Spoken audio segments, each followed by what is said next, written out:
years, the value at Rad REIT has more than doubled. See what makes us rad at raddiversified.com today. That's RAD diversified.com.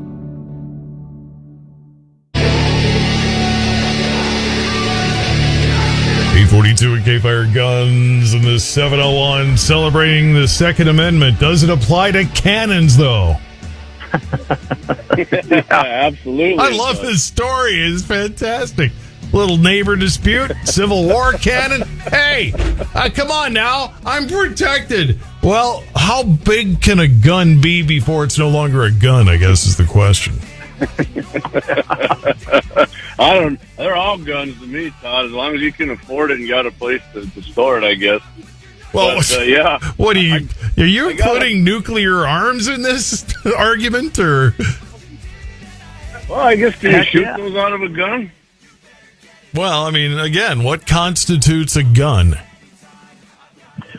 Well, I kind of look at it with one, but I kind of look at it as the Second Amendment said bearing arms, and it was actually meant for our own protection from tyrants and government. So, you know what? Maybe we should have the things that they had in the military then, just as we do now. Okay, it's bearing arms, right? Our forefathers did not put nuclear in there, so they didn't exclude nuclear. Exactly. They didn't put semi-autos either, but we protect those. I just thinking sooner or later somebody's going to want to point a nuclear weapon at a neighbor. I hope not, but you never know. I mean, this might have ended up like that, right? I got to admit, Todd, this is an older story, but it came up on a lot of stuff that I look up. It's so fun, though. I mean, you got to do it. Yeah. It's just so fun. Man arrested for using a Civil War cannon in a neighbor dispute. I could just see where they go back and forth, where one's got a slingshot and one's got a BB gun, and we just keep stepping it up. And what's the next level after cannon? Good question. Obviously, you can get an irritating neighbor, and because if everybody got along, that would be great. But that's just not the realities of the world. And you think maybe in a smaller town, it wouldn't be as bad, but I guess it is. In the small town of Keentone, New York, which is about 60 miles south of Buffalo and close to the border of Pennsylvania, Mr. Brian Malta was so outraged by the conduct of one of his neighbors, he took out his Civil War replica cannon and he fired it across his fence every day for 8 days straight. And it was just loaded with powder and wadding, so it was just a big noise maker. But obviously, you could hear this thing for miles, and if you're his neighbor, you might have soiled your underwear a time or two, and that thing went off. But we had a neighbor. I do that anyway. No, I'm just kidding. It's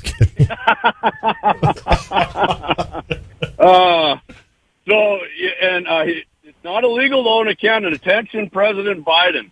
It is not illegal to own a cannon in New York State. Oh, he's always out there saying you couldn't own a cannon back in the second. Yes, you can, and you still can own a cannon. So, and that's everywhere. The deputies eventually seized the cannon. Said it was being used maliciously. Mr. Malta was charged with harassment and was allowed to send home after he posted a $2,500 bail. And I couldn't find if he did actually get, this is on his record, but he was charged with 3 counts of second-degree menacing and 3 counts of second-degree assault. So, and no details of dispute were released by the authorities, but whatever it was, it ticked the guy off enough to launch into a barrage with his cannon there for 8 days. Which you can have the cannon, but you can't conceal carries who do not put a tarp over it. Just tow it behind your pickup. We have to see it. Have your cannon out in the open. Good grief. 846 is Guns in the 701 here on K-Fire. So one more debate that they're not going to debate the Second Amendment, or one of them isn't going to do that anyway? What's going on there? Oh, yeah. David Hoggwash is at it again. He was made famous because of the Parkland shootings. And basically, Colin Noor, and I love this guy. He started out with the NRA, with a show on NRA television. And he basically put out there a challenge to debate him on it. And the way I understand this, he accepted at first, and then he, of course, backed out, and that doesn't surprise me. Pretty much. And that guy came here, and he didn't come to Bismarck first. He went down to the reservation trying to gather support there instead. And then they went and did when we did that 2A day and that rally at the Civic Center. So, but anyway, Colin Noor, and then he put out a video. He says, the problem with the gun debate in the country, and I like this one, there is no debate because the only people willing to debate is the pro-Second Amendment community. You know what? He's absolutely right. We're always out there, guys like me and Jamie and, well, you. We're on the radios, we're on TV, podcasts. We're out there giving information and facts, but these guys don't want to get together and actually have a debate with somebody that's armed with the facts. And so he backed out of the debate. It was going to be put on by the Intercollegiate Studies Institute and in the Center for the Study of Liberal Democracy. Wow, there's a I ain't even going to go there. Wow. Talk about a predictable body of people, right? Oh, my goodness. Yeah, that won't be slanted anyway, will it? No. Anyway, old Hoggwash found out that his opponent was going to be Mr. Colin Noor, and then he said, you know what? I think I'll be out. The topic was going to be resolved. Get this, the topic of the debate, resolved, the Second Amendment was a mistake. Wow, even the title of the debate tells you where the narrative was going to go. Yeah, I was going to say. Oh, man. Oh, so anyway, basically, when he had to get up there and actually defend his position that he's so passionate about, evidently this big bad Harvard man just couldn't do it. He decided, nope, I'm backing out. I'm not going to get out there in front of Colin Noor, who's very versed in it, and completely backed out of it. And of course, it just shows that he's kind of the snowflake with absolutely no courage. Pop goes the weasel. Yep. Well, and not only that, then Noir went on and he urged his listeners and his supporters not to harass Hoggwash over his obvious lack of courage and convictions, but not to bully him. You know what, guys? I disagree. If you're going to come out and belittle gun owners and lie to people and tell them the Second Amendment doesn't mean what it obviously means, I think you should get razzed about it, because the only place little Hoggwash will go is, like PMS, NBC, CNN, NPR, and other leftist sycophantic places like that go along with his beliefs.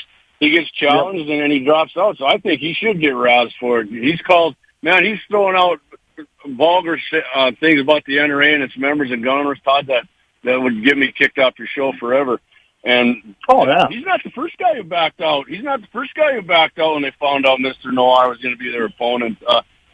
He was going to be on with the Black Police Union League leader, and that guy backed out. I mean, right on the air, he flat out backed out when he found out Noir was there. And then actually, President Obama invited him to like an online town hall deal.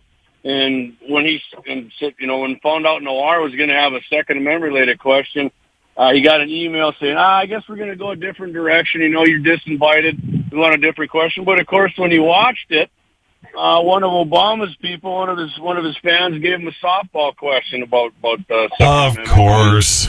Well, yeah. When you talk about these debates, guys, there has been one that I can remember. It was several years back, and they called it the Great UN Gun Debate. I don't think anyone remembers it. It was actually televised from London.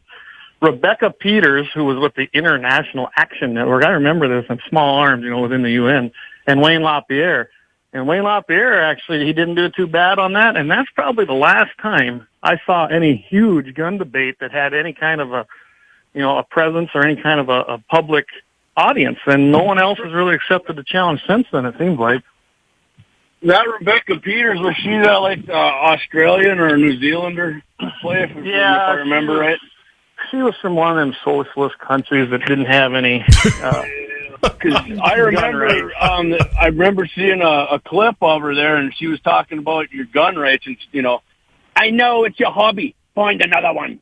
And she didn't want you having any kind of gun that could shoot over 100 yards, because that's a sniper rifle. And I mean, just pretty much anything any Democrat over here would agree with. She was pushing that narrative. And within that debate, you got to remember, Australia had enacted their own stupid gun control by that point. You can remember the images of all them nice little lever action Winchesters being destroyed. So, weapons of war. It was a great debate because Wayne LaPierre could use that and say, well, wait a second, since you guys have done this, check out your stats. They went up in murders and violence. So she didn't like that very much. Oops, Guns of the 701 here on K-Fire at 851. So you can have a cannon and fire it in self-defense in New York, but in San Francisco, even if you're a security guard, you can't even carry concealed as a security guard, which means, dressed as a security guard, you kind of assume they're carrying some type of weapon of some sort, but not in San Francisco, I guess, because go figure, right?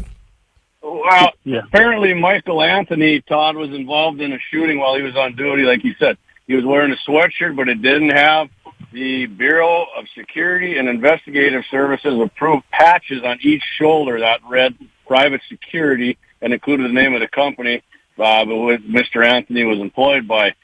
They also found he was carrying concealed without a permit to do so per Bureau of Security Investigative Services, right? And he got in a fight with this shoplifter, was fighting with him. He actually ended up shooting the guy himself. The person died. Banco Brown, I guess was the person's name. But the San Francisco District Attorney, Brooke Jenkins, refused to file any charges against the guy because he used his gun in self-defense, right? Yes, thank God. I didn't know there was not much common sense left in San Francisco, but of course that wasn't the end of it, right, Clayton? They couldn't let him get off by defending himself and his life with a gun. So what did they do to Mr. Anthony? Well, being when they couldn't get him with the law and the DA wouldn't prosecute, so what do Democrats and liberals do? They have their regulatory institutions go after you for violations of some obscure and ridiculous regulation they made without the people's consent, and that's what they did. They fined him basically $1,500. So it was $1,000, I believe, if I remember right, for carrying the concealed gun without a permit, which is your constitutional right. So that shouldn't have existed. And then there were two more fines of $250 each for uniform violations. And as you stated, he didn't have a Bureau-approved patch on each shoulder that read private security and included the name of the company in which Anthony was employed. So they basically, they had to got to punish this guy. We can't have guys out there getting away with things that we said are, you can't do. We're the king. So nope, we're not going to allow that. And they went after the guy. And I want to also point out, the guy who was doing this crime, he was a mentally ill person that thought that he was a man, and so it was a she. And again, here we go. We see people that are doing these things and doing wrong things. There's a mental issue in this country, and this is just another instance. I mean, how many times have we reported on that? So, yeah. Well, careful, because they'll use the mental issue thing to take away the guy's cannon in New York. And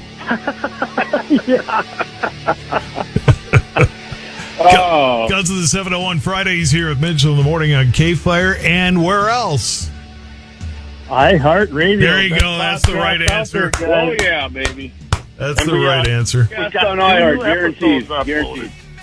We got last Monday's episode. We did a special episode last night discussing crossbows and archery season with John Arman with Ultimate Outdoor Adventures Television. It was a great show, so we went almost 2 hours, and we encourage you guys to go listen to that, too. All right. Mondays on KFYR Plus with KFYR TV's Jay Dillon. Yep. You bet. You can find that 11:30 a.m. Mountain, 12:30 p.m. Central. We're on there for about 30 minutes. KFYR Plus, like you said, Todd. And Wednesday night, if you're wondering what our topics were, Todd, we got gun control loudmouths coming out of Fargo. We hit on two of them. Rob Portley and Joel the Troll Heitkamp. We had a guest on there from the city council. And, of course, we had our Second Amendment bullet points and Clay's patriotic companies and a few other good Second Amendment topics. So check that out. You can get that. The iHeart's where you want to go listen to that because they're the best. We appreciate you having us on here, Todd. Hey, always a pleasure, my friends. You take care. Have a great weekend. Happy birthday. You too. Have a good one. Guns of the 701 here on K-Fire. All right, Glenn Bam of Shields. Happy birthday 46 today.